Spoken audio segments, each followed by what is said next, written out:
Let me ask you a question. How many times have you been watching your favorite reality show, be it Love Island, Real Housewives, Big Brother, and you think, I've got to talk to somebody about this? So you log onto your platform of choice, Instagram, Reddit, Twitter, Facebook, God forbid, only to find that the opinion or revelation that you had, that you came to the platform to talk about, is met with not just disagreement, but literal vitriol. In fact, you have the worst opinion. Now you're ostracized and feeling kind of psyched out, like, am I watching the same show as everybody else? Well, I have, and that's why I'm bringing you my new series, We Need to Talk About the Fandom. In this series, I'm going to be exploring the different fandoms of various reality TV shows and even some influencers to figure out what got us here with reality television. In its inception, reality television was a reflection of the culture.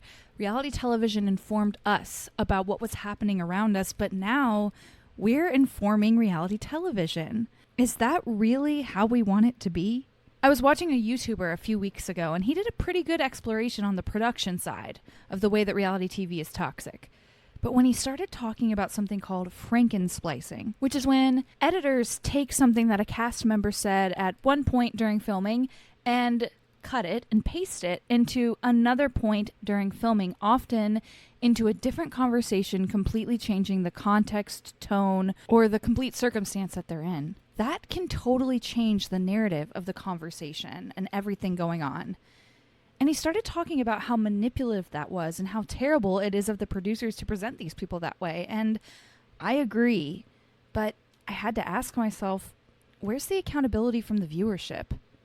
In a time where we're expected to be really cognizant of everything that we consume, why are we not applying that same level of media literacy to the reality television shows and the TikTok influencers that we're also watching and loving?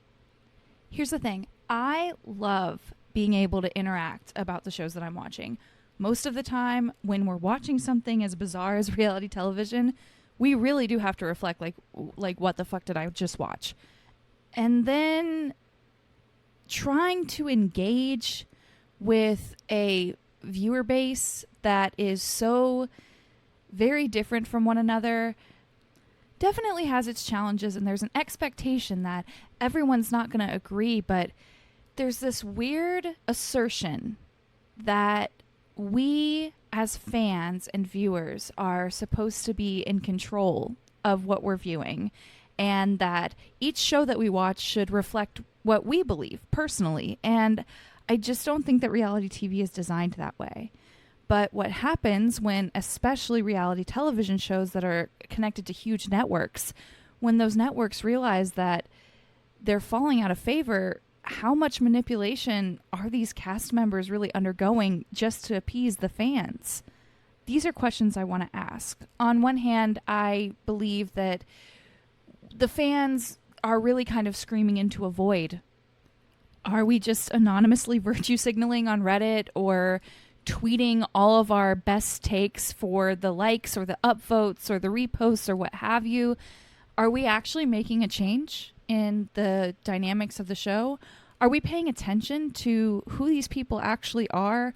Are we critically thinking when we are consuming these shows and how much of our values really do need to be reflected in a show that is edited, controlled, spliced, franken-spliced? I think we do have a responsibility. Now, in this series, I won't just be talking about reality television, because now in 2025, the new reality television does seem to be kind of transferring to influencers. Kai Cenat, Drewski, Tana Mojo, Trisha Paytas, Mr. Beast, they're all incredibly influential in their own spaces, but do we really know who they are? Should we be galvanizing on the internet to cancel these people, or should we be looking to the powers that be to hold them accountable? the platforms that they're on, the endless ads and sponsorships and everything in between. Maybe they should be the ones holding them accountable, but are they listening to us? And what about the content creators that become influencers themselves? The people that are paid to talk about the drama, to talk about the reality shows, to, for lack of a better word, shill for the networks and the influencers and the companies and the brands. Do they also play a part in the downfall of our favorite shows, influencers, podcasters, what have you? What do we know? What are we supposed to know? How has this hurt our own consumption of media? I have a lot of questions, and I just think we need to talk about it. We need to talk about the fandom.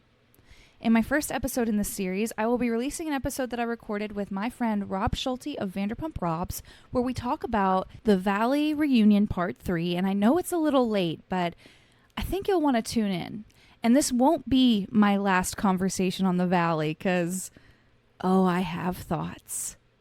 But in the meantime, be sure that you're listening and subscribing to Who the Fuck Knows with Emily Rose. You can follow me on Instagram at WhoTFKnowsEmilyRose. You can follow me on Twitter, WTFK, Emily Rose, and Threads. And until then, I will talk to you guys later. Bye-bye.